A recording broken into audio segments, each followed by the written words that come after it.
बागी सांसदों के एनसीपीआई में जाने पर भड़के हुमायूं कबीर दीदी के साथ खड़े होने का किया ऐलान। पश्चिम बंगाल की राजनीति में जारी सियासी घमासान के बीच जनता यूनियन पार्टी यानी जेयूपी के नेता हुमायूं कबीर ने एक बार फिर से ममता बनर्जी को समर्थन में बड़ा बयान दिया है। टीएमसी के 20 बागी सांसदों के एनसीपीआई में विलय की प्रक्रिया शुरू के बीच में हुमायूं कबीर ने बागी नेताओं पर जमकर निशाना साधा। उन्होंने साफ कहा है कि वे ममता बनर्जी के साथ हैं और जनता ही तय करेगी कि असली लड़ाई किसकी है। उधर लोकसभा सचिवालय में भी बागी सांसदों के विलय को लेकर कानूनी प्रक्रिया तेज हो गई है। बागी सांसदों के एनसीपीआई में जाने पर भड़के हुमायूं कबीर। एक तरफ टीएमसी के बागी सांसद एनसीपीआई में विलय की राह पर हैं, तो दूसरी तरफ हुमायूं कबीर ने ममता बनर्जी के समर्थन में खुलकर मोर्चा खोल दिया है। बागी नेताओं को लेकर उन्होंने क्या कहा, सुनिए। पश्चिम बंगाल की राजनीति में टीएमसी के भीतर मचे सियासी भूचाल के बीच जनता यूनियन पार्टी यानी जेयूपी के नेता हुमायूं कबीर ने बड़ा बयान देकर राजनीतिक तापमान और बढ़ा दिया है। हुमायूं कबीर ने एक बार फिर ममता बनर्जी के प्रति अपना समर्थन दोहराते हुए कहा कि वह उनके साथ खड़े हैं और टीएमसी छोड़कर जाने वाले बागी नेताओं को जनता आने वाले समय में जवाब देगी। दरअसल टीएमसी के 20 बागी सांसदों द्वारा एनसीपीआई में विलय की याचिका दिए जाने के बाद लोकसभा सचिवालय ने इस मामले में प्रक्रिया शुरू कर दी है। सूत्रों के मुताबिक सचिवालय की आंतरिक समिति इस याचिका की जांच कर रही है। समिति में कानूनी विशेषज्ञ भी शामिल है और अगले 5 से 7 दिनों के भीतर अपनी रिपोर्ट सौंप सकते हैं। बताया जा रहा है कि समिति की रिपोर्ट आने के बाद अंतिम फैसला लोकसभा अध्यक्ष द्वारा लिया जाएगा। इस पूरे मामले में संविधान की 10वीं अनुसूची के पैरा 4(2) का विशेष महत्व है। इस प्रावधान के अनुसार यदि किसी राजनीतिक दल का किसी दूसरी पार्टी में विलय होता है और उसके कम से कम 2/3 सांसद या विधायक उस विलय के पक्ष में होते हैं, तो उनकी सदस्यता सुरक्षित रह सकती है और दल बदल कानून लागू नहीं होता। यही वजह है कि अब सभी की नजर लोकसभा सचिवालय और स्पीकर के फैसले पर टिकी हुई है।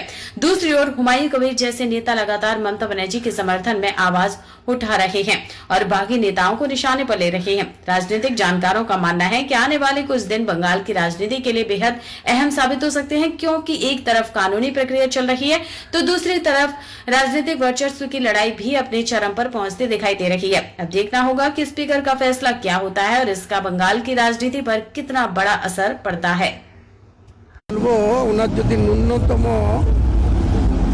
সামান্যতম কৃতজ্ঞতা বোধ থাকতো তাহলে মমতা ব্যানার্জির দল ছেড়ে এই 80 বছর বয়সে কিসের লোভে কিসের লালসায় তিনি মমতা ব্যানার্জির দল ছেড়ে আবার একটা অনামী দল, যে দলকে কেউ চেনে না জানে না, সেই দলের লিডারশিপ করতে যাচ্ছে। শুনছি নাকি আবার আগামী দিনে এনডিএকে সমর্থন করবে।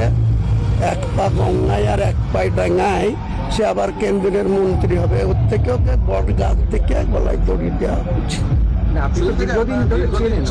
হ্যাঁ, আমাদের বহরমপুরে আমাদের দাদাদের ক্লাসমেট ছিল, আমার বড়দার ক্লাসমেট ছিল। ও কি করতো জানেন তো, বাড়ি থেকে বেরিয়ে কলেজে আসতো, কলেজে গেজাতো, ছাত্র রাজনীতি করতো। ওই করতে করতে যার একটু চকচকে সাইকেল একটু, তখনকার দিনে একটা সাইকেলের দাম ছিল 50 টাকা। তো এদিক ওদিক থেকে লোকজন না থাকলে পরের সাইকেল, আর তখনকার দিনে সাইকেলের এত লক থাকতো না, তালা থাকতো না, ও পরের সাইকেলে চেপে চলে যেত। যদি সাইকেল হলে বলতো যদি কেন আমার সাইকেল নিয়ে বলে এই চায়ের দোকানে একটু কাজ আছে ঘুরে এসে দিচ্ছে।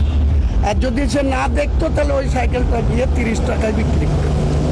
এর জন্য অফিসিয়ালি সুদীপ বন্দ্যোপাধ্যায়ের মুর্শিদাবাদে একটা নাম আছে, সুদীপ বন্দ্যোপাধ্যায় সাইকেল চোর।